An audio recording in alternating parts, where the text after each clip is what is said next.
Naka-red alert po ang buong lalawigan ng Maguindanao dahil nga sa banta umanong pag-atake ng Bangsamoro Islamic Freedom Fighters o BIFF. At mula sa Sharif Agwak sa Maguindanao, nakatutok si Chino Gaston.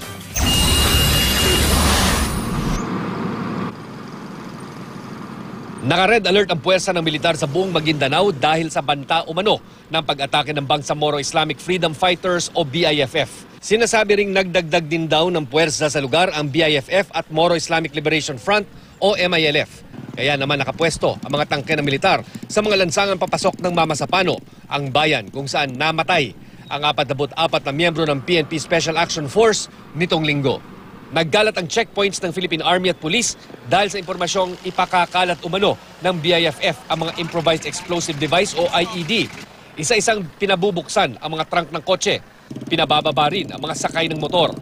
Nitong mga nakaraang buwan, sunod-sunod daw ang pag-atake ng BIFF laban sa mga sundalo gamit ang roadside bombs.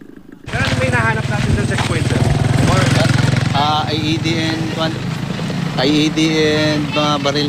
Mga baril galing doon sa loob. Galing sa loob. Galing sa Yung sa encounter. Oo.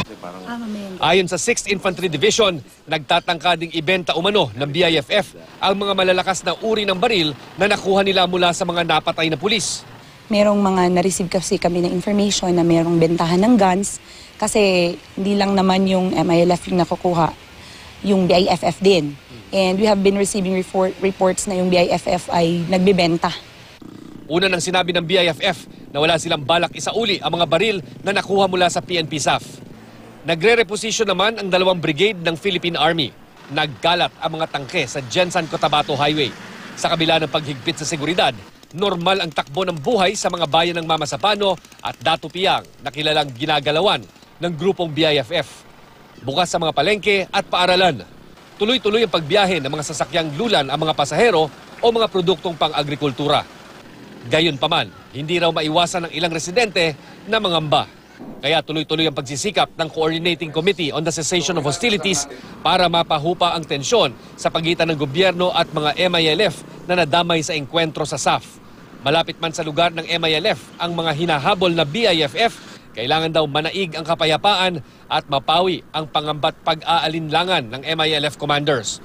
Nananawagan din ang CCCH na bigyan daw muna ng pagkakataon na malaman kung ano ang tunay na nangyari bago kundinahin ang naging papel ng MILF sa madugong engkwentro. Suspend our judgment on this incident. Tingnan muna natin based on nakikita namin, we have to look on